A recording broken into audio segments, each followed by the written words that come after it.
തെരഞ്ഞെടുപ്പ് പെരുമാറ്റച്ചട്ടം ലംഘിച്ചുവെന്നാരോപിച്ച് പ്രധാനമന്ത്രി നരേന്ദ്രമോദിക്കെതിരെ ഉയർന്നിരിക്കുന്ന വിവാദം പുതിയ നിയമപോരാട്ടത്തിലേക്ക് കടക്കുകയാണ്.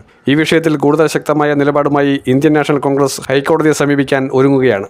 ഇത് വെറും നിയമ നടപടി മാത്രമല്ല, തെരഞ്ഞെടുപ്പ് സംവിധാനത്തിലെ വിശ്വാസ്യതയെ സംബന്ധിച്ച ഒരു വലിയ രാഷ്ട്രീയ പോരാട്ടമായി മാറുകയാണ്. പ്രധാനമായും ദൂരദർശൻ പോലുള്ള പൊതുസംപ്രേഷണ സംവിധാനങ്ങൾ ഉപയോഗിച്ച് രാഷ്ട്രീയ പ്രസംഗം നടത്തി എന്നുള്ള ആരോപണമാണ് ഇപ്പോൾ ഉയരുന്നത്.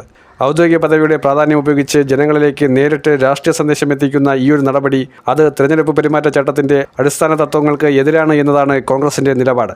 തെരഞ്ഞെടുപ്പ് പ്രഖ്യാപിച്ചിരിക്കുന്ന സംസ്ഥാനങ്ങളിൽ അവിടെയുള്ള വോട്ടർമാരെ സ്വാധീനിക്കാനുള്ള ശ്രമമായിട്ടാണ് ഇത്തരം പ്രസംഗങ്ങൾ കണക്കാക്കപ്പെടുന്നത്. ഇതിനോടകം തന്നെ തെരഞ്ഞെടുപ്പ് കമ്മീഷൻ നൽകിയ പരാതികൾക്ക് എന്നാൽ വ്യക്തമായ പ്രതികരണം ലഭിച്ചിട്ടുമില്ല. പ്രതികരണം ലഭിക്കാത്തത് പ്രതിപക്ഷത്തിൻ്റെ സംശയങ്ങൾ വർദ്ധിപ്പിച്ചിരിക്കുകയാണ്. ഭരണഘടനാ സ്ഥാപനമായ തെരഞ്ഞെടുപ്പ് കമ്മീഷൻ നിഷ്പക്ഷമായി ഇടപെടാത്ത സാഹചര്യത്തിൽ നീതി തേടിയാണ് ഇപ്പോൾ ഹൈക്കോടതിയെ സമീപിച്ചിരിക്കുന്നത്.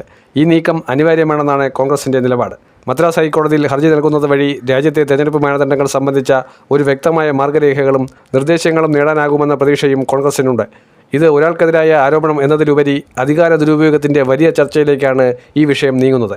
സർക്കാർ സംവിധാനങ്ങളും പൊതുഫണ്ടും ഉപയോഗിച്ച് രാഷ്ട്രീയ പ്രചരണം നടത്തുന്നത് അനുവദിക്കപ്പെട്ടാൽ അത് തെരഞ്ഞെടുപ്പ് സംവിധാനത്തെ തന്നെ ബാധിക്കുമെന്നതാണ് കോൺഗ്രസ് ഇപ്പോൾ മുന്നോട്ട് വയ്ക്കുന്ന പ്രധാന വാദം. അതിനാൽ പ്രധാനമന്ത്രി നരേന്ദ്രമോദിക്കെതിരെ കേസെടുക്കാൻ തെരഞ്ഞെടുപ്പ് കമ്മീഷന് നിർദ്ദേശം നൽകണമെന്നും ഭാവിയിൽ ഇത്തരം നടപടികൾ ആവർത്തിക്കാതിരിക്കാൻ കർശനമായ മാർഗനിർദ്ദേശങ്ങൾ പുറപ്പെടുവിക്കണമെന്നതാണ് കോൺഗ്രസ് പറയുന്നത്. ഇപ്പോഴത്തെ രാഷ്ട്രീയ സാഹചര്യത്തിൽ മദ്രാസ് ഹൈക്കോടതിയുടെ ഇടപെടൽ നിർണായകമാകാൻ സാധ്യതയുണ്ട്. ഭരണകൂടത്തിൻ്റെ അധികാരവും തെരഞ്ഞെടുപ്പ് ചട്ടങ്ങളും തമ്മിലുള്ള രേഖ അത് എവിടെയാണ് വരയ്ക്കേണ്ടത് എന്ന് വ്യക്തമാകുന്ന വിധി ഉണ്ടാകുമെങ്കിൽ അത് രാജ്യത്തെ ജനാധിപത്യ പ്രക്രിയയ്ക്ക് ഒരു നിർണായകമായ വഴിത്തിരിവായിരിക്കും.